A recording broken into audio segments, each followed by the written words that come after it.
Hello students, previous class में हमने area vector और इलेक्ट्रिक फ्लक्स के बारे में पढ़ा था। आज हमारा टॉपिक है Gauss's law. The net electric flux through any close surface is equal to 1/ε0 times the net charge enclosed by the surface. मतलब आपके पास एक कोई भी सरफेस है, किसी भी शेप का हो सकता है, उसके अंदर क्यू चार्ज है। अगर क्यू चार्ज है तो उससे टोटल फ्लक्स कितना पास होगा, बाहर निकलेगा, तो वो होगा phi net equal to Q upon epsilon not. Net charge उसके अंदर टोटल चार्ज जितना है अपॉन एप्सिलॉन नॉट। और इसी का इंटीग्रल फॉर्म है phi equal to close integral E dot D A equal to Q net upon epsilon not. तो इसको हम बाद में डिस्कस करेंगे। अब इस थ्योरम को समझिए कि आपके पास, मान लीजिए आपके पास एक स्फीयर है और उसके अंदर प्लस Q1 चार्ज है, माइनस Q2 चार्ज है और बाहर उसके माइनस प्लस Q3 चार्ज है। अब अकॉर्डिंग टू गॉसेस लॉ हमने पता करना है कि इससे टोटल फ्लक्स कितना निकलेगा, कितना पास होगा। तो according to Gauss's law phi net equal to phi E equal to Q net upon epsilon not. अब क्यू नेट का मतलब है total charge enclose the surface. तो इसके अंदर जितना चार्ज है, तो इसके अंदर कितना चार्ज है, plus Q1 minus Q2। Scalar quantity होती है चार्ज, तो सीधे विथ साइन एडिशन होता है। नेट निकालना है कभी भी चार्ज का, तो विथ प्रॉपर साइन उसका समेशन। तो Q नेट हो गया Q1 माइनस Q2, ये प्लस का Q1 था, माइनस Q2 था, अपॉन एप्सिलॉन नॉट। तो टोटल फ्लक्स इससे इतना पास होगा। तो ये हमें पता चला गॉसेस लॉ से। शेप आपका कोई भी हो सकता है। अब मान लीजिए दूसरा एग्जांपल, आपके पास एक सरफेस है, ये ऐसा इरेगुलर सरफेस है और इसके अंदर एक डायपोल रखा है, electric dipole, plus Q minus Q और 12। अब हमने पता करना है कि इससे टोटल कितना फ्लक्स बनेगा। तो according to Gauss's law again phi E equal to Q net upon epsilon. अब क्यू नेट देखिए, इसके अंदर कितने चार्ज हैं, दो चार्ज हैं, प्लस Q और माइनस Q। तो नेट क्या होगा, प्लस Q माइनस Q। तो इसका समेशन होगा तो कितना आ गया, जीरो अपॉन समथिंग जीरो। तो इससे जो नेट फ्लक्स बनेगा वो जीरो।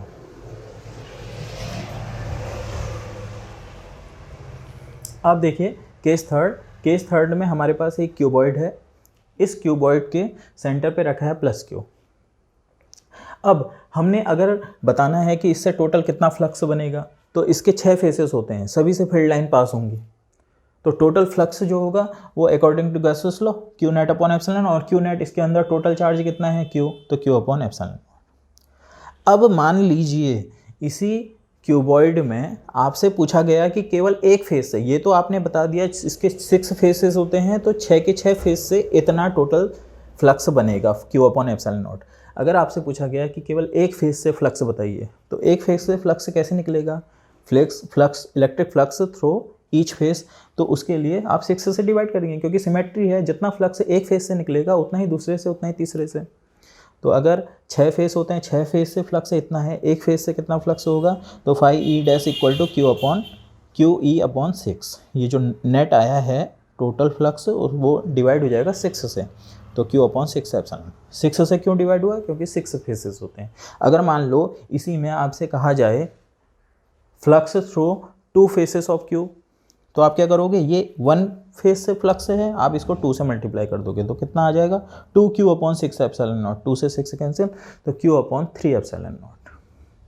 तो ये गॉसेस थ्योरम है। गॉसेस थ्योरम का यूज़ क्या है, गॉसेस थ्योरम की हेल्प से हम अब आगे चल के इलेक्ट्रिक फील्ड निकालेंगे। अलग अलग जहाँ पर हम सिंपल फार्मूला अप्लाई नहीं कर सकते, वहाँ पे गॉसेस थ्योरम से ईजिली हम इलेक्ट्रिक फील्ड फाइंड कर सकते हैं। अब हम Gauss's law phi E equal to Q upon epsilon not को प्रूव करने जा रहे हैं। तो इसके लिए हमने एक स्फीयर लिया है R रेडियस का, इसके सेंटर पे प्लस Q चार्ज रखा है। इसके सरफेस पर एक पॉइंट P लिया है और यहाँ पर एक एरिया एलिमेंट, एक छोटा सा एरिया ले लिया इसका एक पार्ट, उस एरिया एलिमेंट को हमने दिखाया DA से। अब इस DA वेक्टर, जो DA एरिया आपने लिया एलिमेंट, तो इसका DA वेक्टर जो होगा वो सरफेस के परपेंडिकुलर आउटवर्ड, क्योंकि एरिया वेक्टर हमेशा सरफेस के परपेंडिकुलर आउटवर्ड होता है। तो यहाँ पर जो इसका एरिया वेक्टर हुआ परपेंडिकुलर आउटवर्ड, और यही डायरेक्शन होगी इलेक्ट्रिक फील्ड की, क्योंकि प्लस Q के लिए इलेक्ट्रिक फील्ड भी आउटवर्ड होता है, रेडियली आउटवर्ड, तो इलेक्ट्रिक फील्ड की डायरेक्शन भी हो गई। तो यानी E और DA के बीच का एंगल कितना हुआ, 0 डिग्री। E और DA दोनों सेम डायरेक्शन में है, तो 0 degree.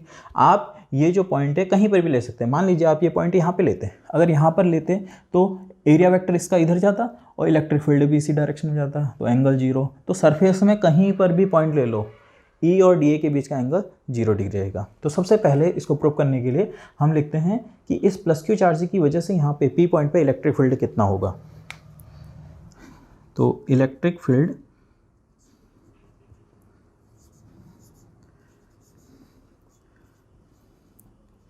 Eight point P due to charge plus Q, तो E equal to 1/4 pi epsilon not Q upon R square, और इसकी डायरेक्शन O2P। ठीक हो गया। अब ये जो स्मॉल एरिया है, इस एरिया से कितना फ्लक्स पास होगा, तो वो निकालने के लिए इसका एरिया है dA और इलेक्ट्रिक फील्ड है यहाँ पे E इतना, तो फ्लक्स होता है E डॉट dA। तो इस स्मॉल एरिया एलिमेंट से electric flux through area element dA, तो D phi equal to E dot dA। Previous class में हमने फॉर्मूला पढ़ा था phi equal to E dot A। तो यहाँ पे स्मॉल एरिया एलिमेंट है तो उससे फ्लक्स भी स्मॉल होगा, तो इसलिए डी फाई आ गया बस, D phi equal to E dot dA।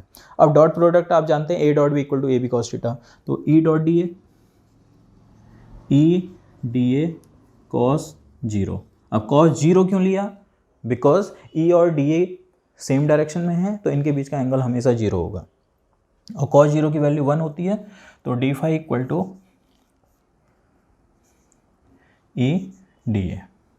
तो ये हमारा इलेक्ट्रिक फ्लक्स आया इस स्मॉल एरिया एलिमेंट ds से पास होने वाला। अब टोटल सरफेस से कितना फ्लक्स पास होगा, तो टोटल सरफेस से अगर फ्लक्स निकालना है तो हम इसका इंटीग्रेशन कर देंगे। हमने एक स्मॉल पार्ट से निकाल दिया, फ्लक्स कितना बनेगा। अब टोटल सरफेस से निकालना है तो हम ऐसे जितने भी एरिया एलिमेंट होंगे सबका समेशन करेंगे। तो net electric flux through whole sphere, तो phi E equal to close integral d phi. Close integral क्यों, बिकॉज ये क्लोज सरफेस है, तो क्लोज सरफेस है तो इंटीग्रेशन भी क्लोज लेंगे,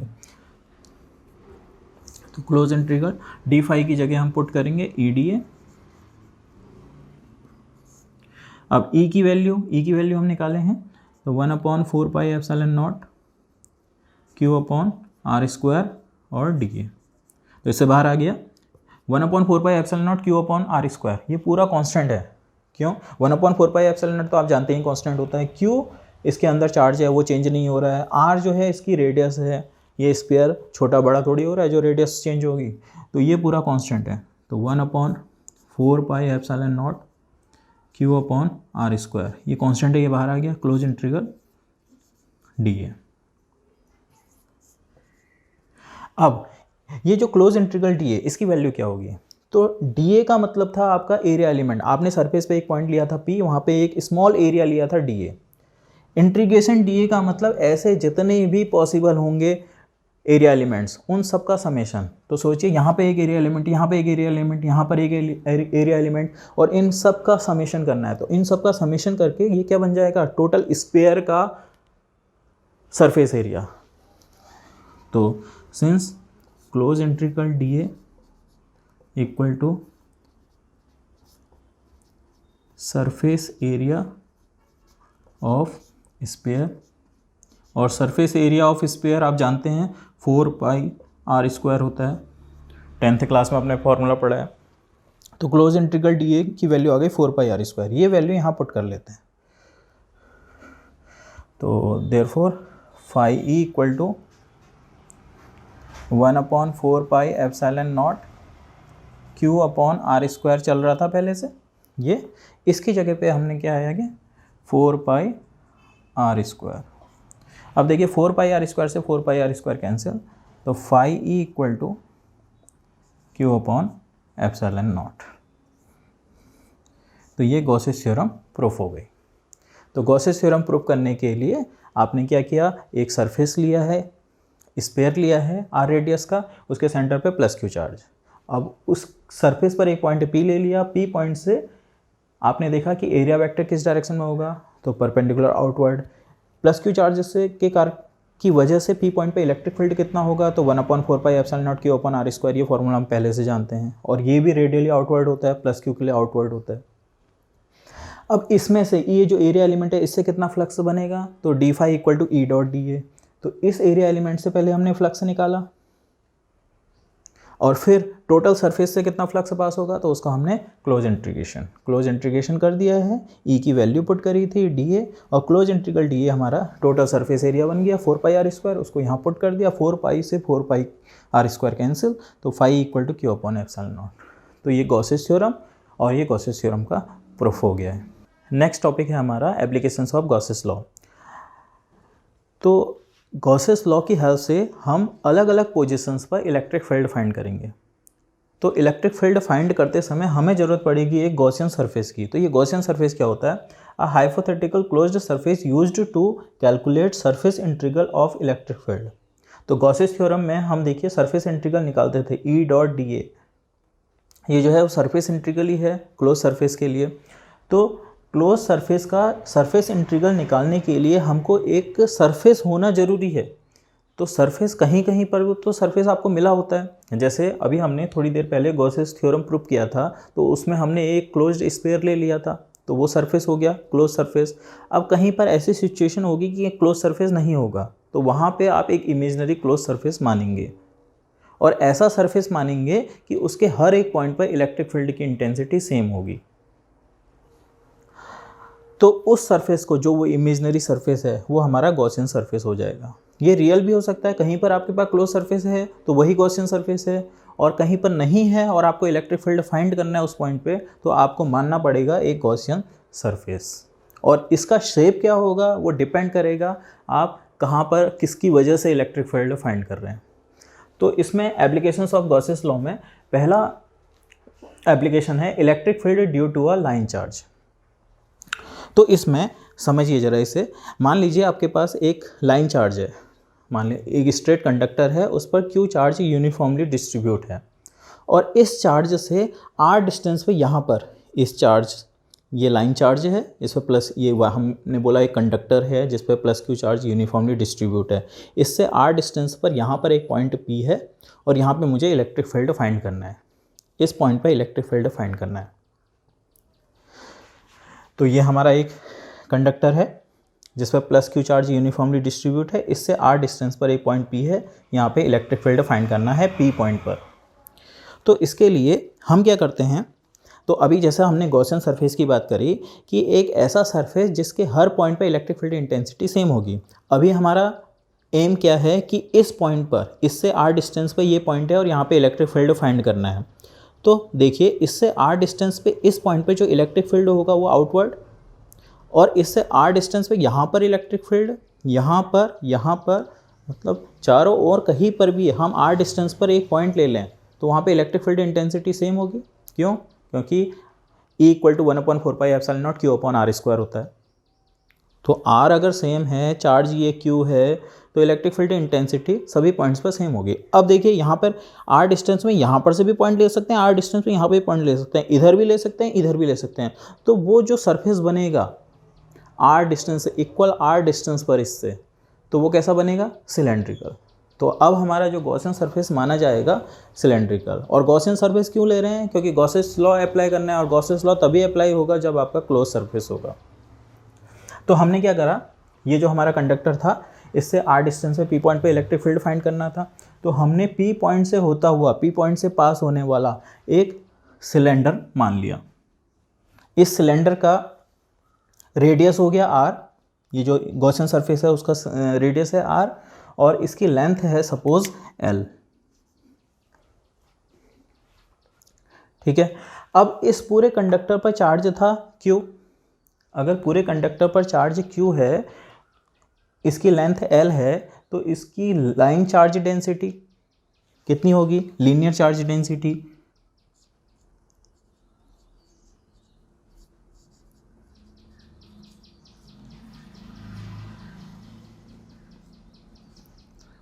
lambda equal to Q upon L और Q equal to lambda L। तो इस L लेंथ पर कितना चार्ज होगा, तो लैम्डा L, यहाँ से यहाँ तक चार्ज है, मतलब ये गॉसियन सरफेस है, गॉसियन सरफेस ने कितना चार्ज घेरा है, तो इतना चार्ज घेरा है लैम्डा L। अब हमने क्या करा, जो आपने जैसे ये सिलेंडर है, मान लीजिए सिलेंडर के 3 पार्ट होते हैं। पहला ये जो टॉप में आपको सर्कुलर दिख रहा है, बॉटम में सर्कुलर, और ये कर्व्ड सरफेस। तो ये कर्व्ड सरफेस है, ये ऊपर देखिए सर्कुलर है फ्लैट, और नीचे भी सर्कुलर है फ्लैट। तो इनको हम नाम दे देते हैं, मान लीजिए ये जो है इसे हम दे रहे हैं नाम फर्स्ट, और ये जो कर्व्ड पार्ट है इसे हम नाम दे रहे हैं सेकंड, और ये जो बॉटम में फिर सर्कुलर पार्ट है इसको थर्ड। अब इनसे फ्लक्स, क्योंकि फ्लक्स तो हर डायरेक्शन में निकलेगा, तो इससे जब फ्लक्स निकलेगा तो यहाँ से r डिस्टेंस पे ये पॉइंट है, तो यहाँ पे electric field intensity outward, because ये पॉजिटिव चार्ज है, और यहाँ पर हमने एक एरिया एलिमेंट लिया है dA, तो dA का जो एरिया वेक्टर होगा वो भी आउटवर्ड। dA जो होता है एरिया वेक्टर, वो सरफेस के परपेंडिकुलर होता है, तो ये आपका कर्व्ड सरफेस है तो इसके परपेंडिकुलर, रेडियली आउटवर्ड। तो यहाँ पर E और dA के बीच का एंगल कितना हो गया, फाई इक्वल टू 0 डिग्री। अब यहाँ पर देखिए ये फर्स्ट पार्ट के लिए, यहाँ पर अगर एक एरिया एलिमेंट ले लिया dA, अगेन एरिया एलिमेंट लिया हमने dA, और एरिया वेक्टर हो गया सरफेस के perpendicular upward, electric field plus Q charge है तो आउटवर्ड, तो यहाँ पे एंगल देखिए 90 डिग्री। ऐसे ही यहाँ पर देखिए एंगल 90 डिग्री। तो कर्व्ड सरफेस के लिए एंगल है 0 डिग्री, और टॉप और बॉटम के लिए 90। अब देखिए जो एरिया एलिमेंट हमने DA लिए हैं, ये DA इस पूरे पार्ट, अगर हम इसका इंटीग्रेशन कर देंगे तो पूरे पार्ट से फ्लक्स निकल जाएगा, यहाँ से फ्लक्स और यहाँ से फ्लक्स। तो इन DA से कितना फ्लक्स पास हो रहा है वो लिखते हैं।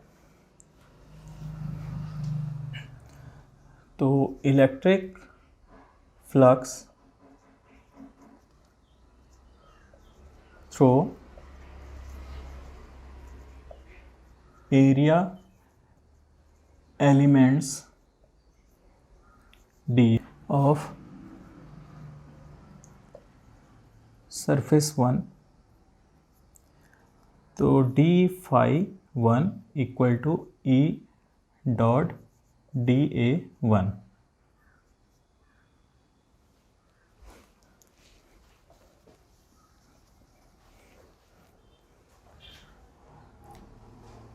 of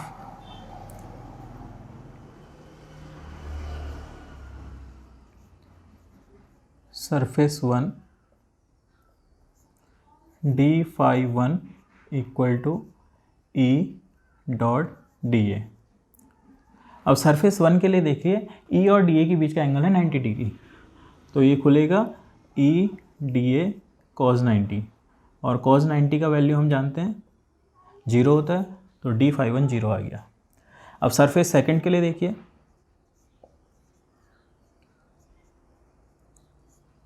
d phi 2 equal to E dot dA। अब सेकंड सरफेस के लिए एंगल कितना है 0, E और dA के बीच का एंगल 0, तो E dA cos 0, cos 0 की वैल्यू 1 होती है, तो E dA। अब थर्ड सरफेस के लिए देखिए, सरफेस थर्ड d phi 3 इक्वल to E dot dA, E dA cos, surface third के लिए देखिए 90 डिग्री, और cos 90 की वैल्यू होती है 0, तो ये 0।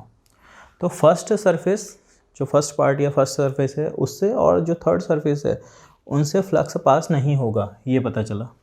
तो नेट फ्लक्स, अब ये पूरे गॉसियन सरफेस से कितना फ्लक्स आएगा, तो तीनों का समीशन।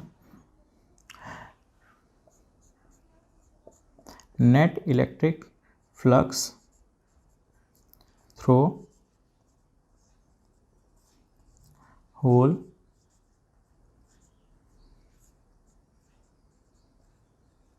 Gaussian surface. तो पूरे गॉसियन सरफेस से कितना फ्लक्स पास होगा ये निकालना है। तो उसके लिए देखिए, हम अगर मुझे इस जो इस सर्कुलर एंड है टॉप का, इससे टोटल फ्लक्स निकालना है, तो हम d∅1 का क्लोज इंटीग्रल करेंगे।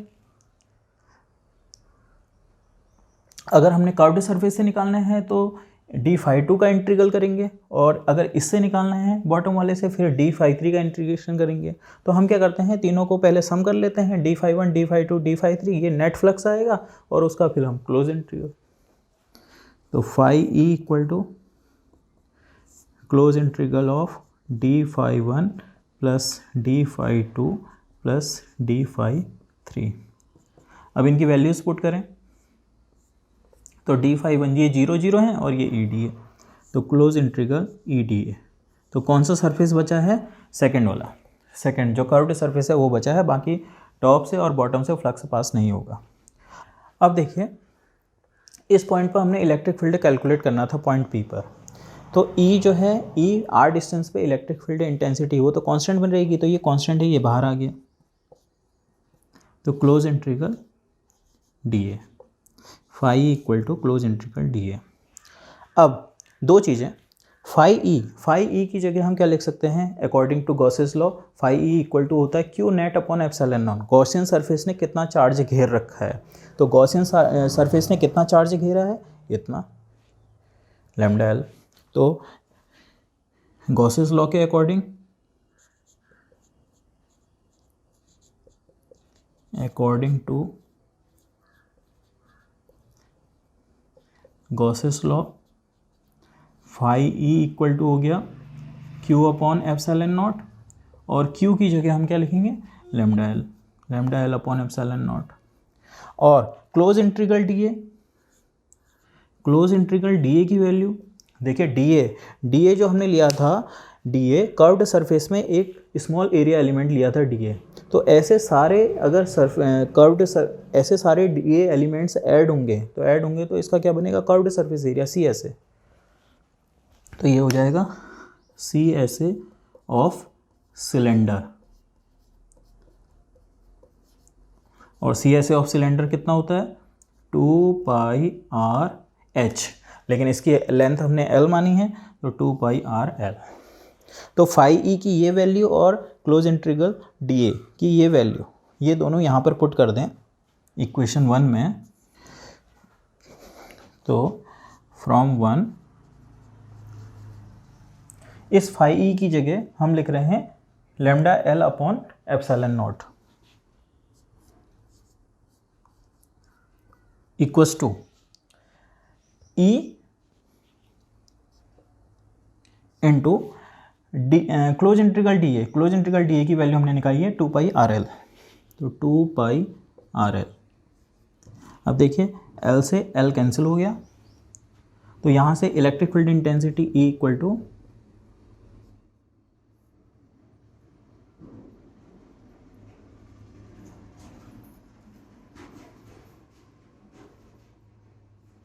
तो ये फॉर्मूला हो गया electric field intensity, E equal to lambda upon 2π epsilon naught R।